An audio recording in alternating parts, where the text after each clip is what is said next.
I'm at the Divertimenti Daunt Books Culinary Salon, and it's my pleasure to welcome Bea Wilson. Thank you for joining us. We're sitting at Divertimenti. There are hundreds, probably thousands of different things around us, high-tech, low-tech, everything in between. If we were able to bring an ancestor from 150, 200 years ago, would this be completely foreign to them? Would they see things they recognized and could use? What would they think? I think the surprising thing is loads of things would be really familiar to them. If they looked at a pestle and mortar, I bet that they could find one that isn't that dissimilar to grinding tools that go back 10,000 years.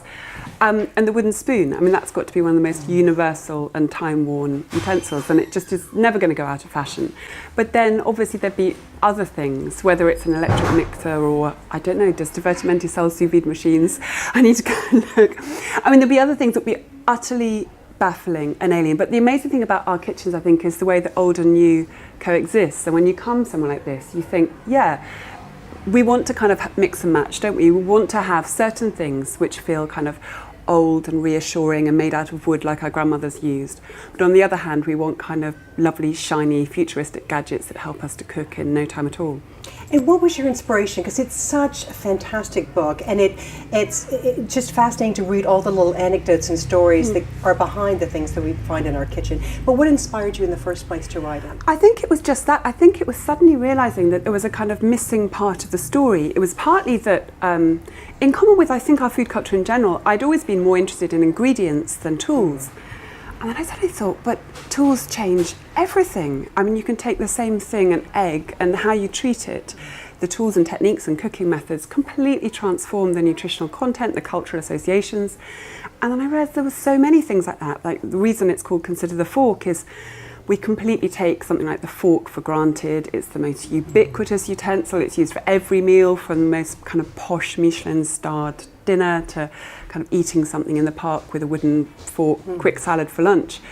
And yet, in historic terms, it's incredibly recent. And people thought forks were weird, strange objects when they first came in. And why would you want to put prongs into your mouth along with the food? And it's, the more I delved into it, the more it was just hard actually to stop, because there are just hidden stories and hidden intelligence behind so many of these objects that we just take for granted in our kitchens. I mean, I would imagine doing a book like this, you really have to love the subject, because it's so immersive, and there's so much research that you did, and then culling it down to, you know, to these wonderful nuggets. I mean, one of the things I just realised is that we do actually have surprisingly strong emotions about these objects. Most of us have a sort of favourite pot or pan or cast iron skillet, and these things go beyond logic often, and I think that was the thing that kept drawing me back, the emotional connection that we have to something like a mezzaluna, or why a certain pair of tongs feel exactly right for your hand, but also the bigger stories to do with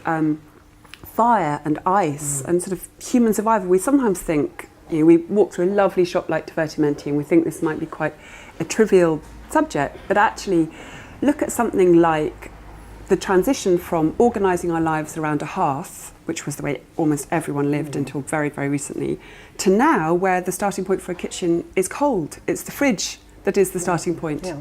And yet no one kind of, I mean, the example I use in my book is the microwave. I say no one stands around a microwave warming their hands and telling stories deep into the night.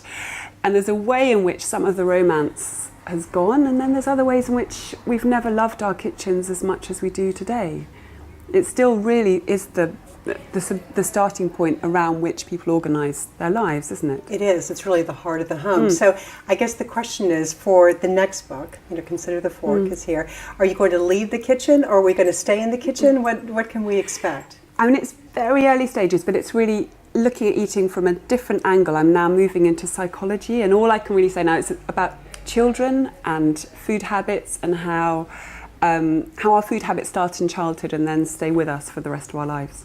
Fabulous. We eagerly await it, and thank you so much for joining us you. and helping us to celebrate Divertimenti's 50th. Thank you, Bea Wilson. Thanks.